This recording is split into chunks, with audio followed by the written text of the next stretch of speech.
All right. Now, as you know, the cell is going to be the smallest unit of life. So inside of the cell, you're going to have specialized organelles that are going to create various biomolecules to maintain the life of the cell. I hope in your lecture y'all have gone over the carbohydrates, proteins, lipids, and nucleic acids. All of those molecules will be found in the smallest unit of life, and honestly, all of your cells are going to have the same organelles to ensure that tissues stay alive, organs stay alive, etc. All right. Now, since the cell is the smallest unit of life, we need to have a very clear and distinctive barrier. Okay. Now, that barrier is going to be your cell membrane. There are three different names for this same thing. So let's go over that now, and then we'll get into the structure. So this barrier is called the cell membrane, or the plasma membrane, or the phospholipid bilayer. So this membrane is going to separate the two environments that are found inside and outside of the cell. So the environment outside of the cell is called the extracellular environment. And we'll talk about the fluid that's found there in a second. Now, I'll get back to this barrier in a second, but everything is going to flow together. Now, when you see this prefix extra, that's going to mean outside, okay? So this barrier is separating everything that's in this extracellular environment or fluid from the intracellular environment, okay? The prefix intra will mean inside. Now, if you think of it this way, without this barrier, everything that is out here would easily be inside of the cell, and we don't want that. So there's order in here, chaos out here. So let's break down some of the things that are in the extracellular fluid, intracellular fluid, then we'll get back to the composition of the membrane. All right, so your extracellular fluid will be mostly composed of water, and in that water you will have dissolved solutes. Now, if you remember from your lecture, a solute is a particle, okay? It can range from an ion, amino acids, sugars, pretty much anything that you would put into a liquid or solvent, okay? So the various solutes that you can find, we just mentioned,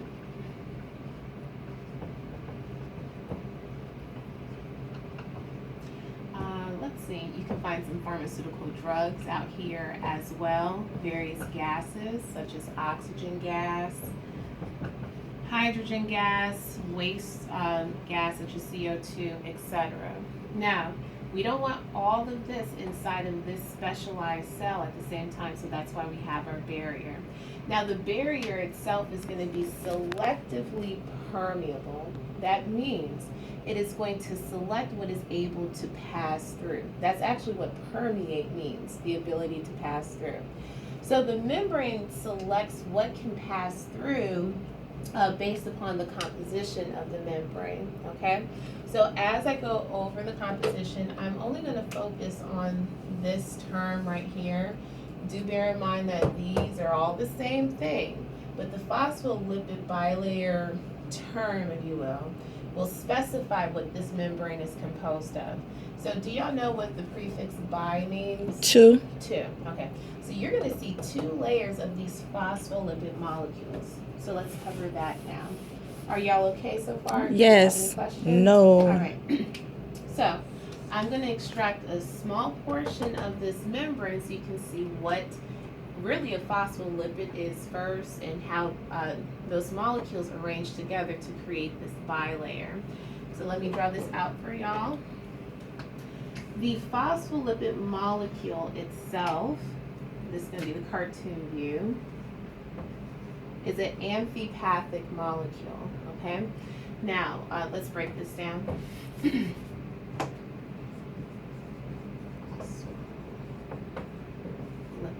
The phospholipid molecule will have a head called a phosphate head. That is polar, okay? anytime you see the term polar, it really does mean charged, okay? Are y'all good so far? Yes, ma'am. And these two tails here are called your fatty acid tails. These are non-polar. So that means the fatty acid tails are uncharged, and any uncharged substance will hate any type of water or aqueous solution. I'm gonna put that up here. So uncharged. Are y'all familiar with the term hydrophobic? Yes, ma'am. So hydrophobic. If something is polar, it is charged, and hydrophilic. Still good? Yes, ma'am. Okay. Now, to create this true barrier that is the cell membrane, we need two layers and long layers of phospholipid molecules. So let's explore how they're going to arrange themselves.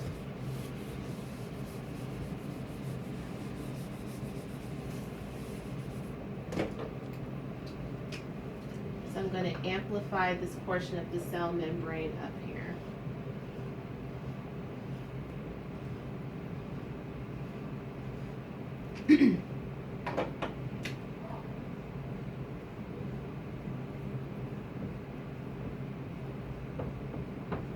Now, all of your phospholipids that make up this bilayer, two layers, will be arranged where the phosphate heads are facing towards the water outside of the cell and inside of the cell.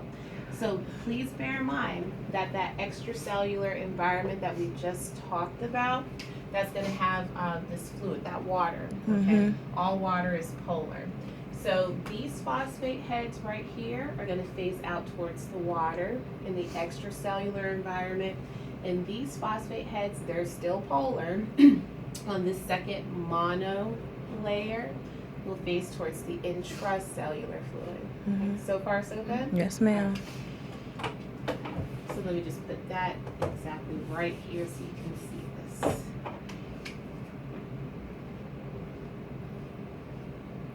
And this is a very exaggerated illustration, but I hope it makes sense. Okay.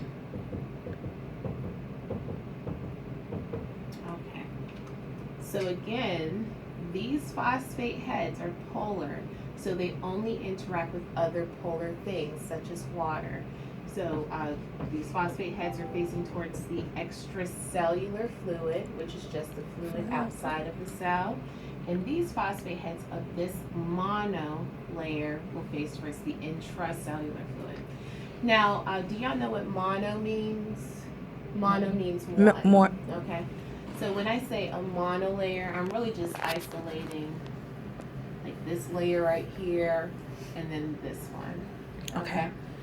All right. Now, this is the reason why our cell membrane is selectively permeable.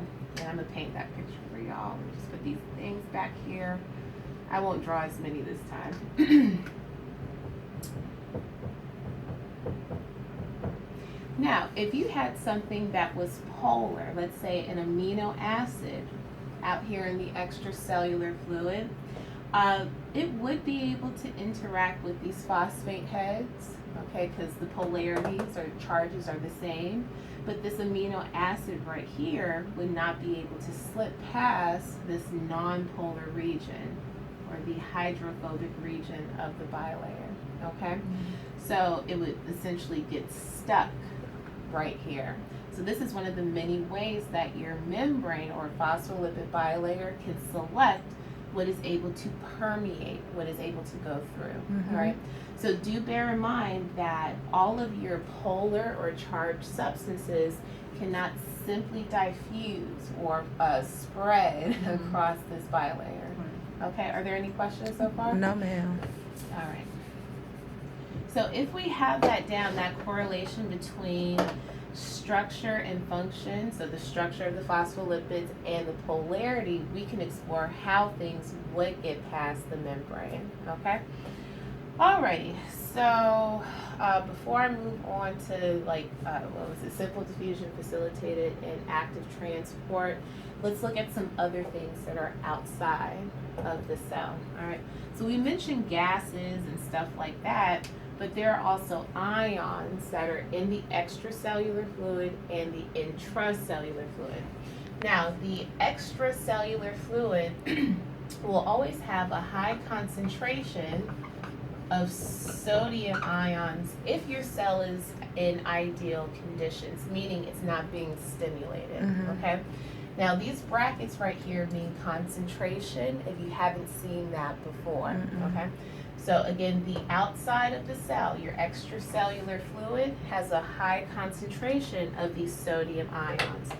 And for demonstration purposes, let me change the color real quick, because in your textbook and in a lot of videos, they're red. The sodium ion is red, okay? So painting that picture for you, these little dots here are the sodium ions, all right? Now, on the inside of the cell, you're gonna have a high concentration of potassium ions.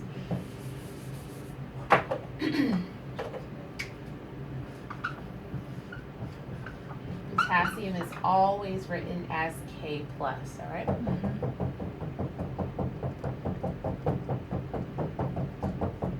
And I assume y'all have already talked about concentration gradients?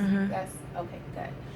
Now, I'm going to click this up so I don't confuse y'all. Give me a second.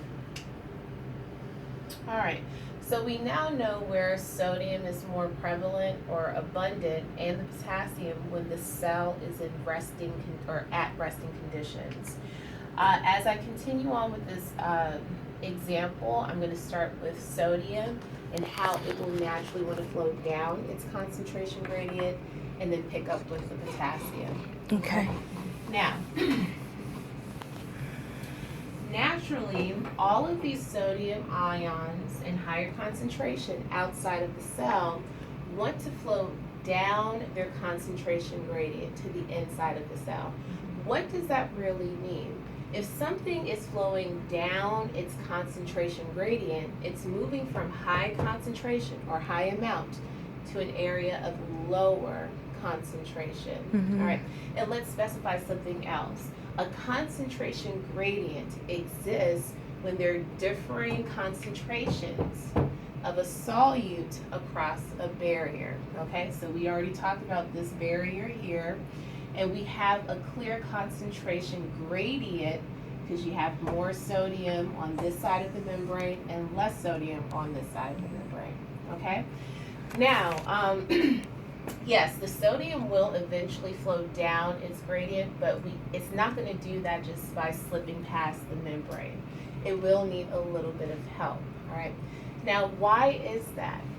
We need to remember the charge that is on the sodium ion. And we also need to remember the charge or the polarity differences of the phospholipids, all right? You have any questions for me? No, ma'am. All right. So if you remember that nonpolar region of the bilayer, you already know that the sodium ions would get stuck there. That's why we need to introduce membrane channels, okay? Like leak channels, did y'all go over that? Okay, perfect. So yeah, let's just go right into that. Since these ions cannot pass through the membrane, it doesn't matter if they're positively charged or negatively charged, we would need a membrane channel. Give me 1 second, sorry. Gotta make sure I'm not. Last thing. And I hope y'all follow my brain while I do this. If not, I'll just explain what I'm drawing. So right now, I am drawing a leak channel, which is a membrane channel that always stays open, all right? So a leak channel doesn't have any type of gate or bar that would close up the channel. So this channel right here is gonna be a sodium leak channel. All right, so since this leak channel always stays open, the sodium would have a passageway to flow down its concentration gradient, all right? So always remember that substances want to move from high concentration to low to create equilibrium, which is balance. So that's exactly what will happen. All the sodium will move down, well, a lot of it will move down its concentration gradient until we get closer or at equilibrium. All right. Flip side, because I don't want to leave y'all just high and dry. Thank you. Same thing what happened with potassium. Now let's say that this leak channel is now a potassium leak channel. Since we have more potassium inside of the cell, potassium will flow down its concentration gradient as well. So it's going to seem like the potassium is moving up its gradient when I draw this arrow, but it is not. When something like a solute or an ion is moving down a concentration gradient, it is moving from an area of higher concentration to an area of lower concentration. Right now you don't see any potassium in the extracellular fluid. So it can only, efflux, this is a new term here, is only going to exit or efflux from the cell if you have the appropriate channel. And the goal is still the same, creating equilibrium. All right?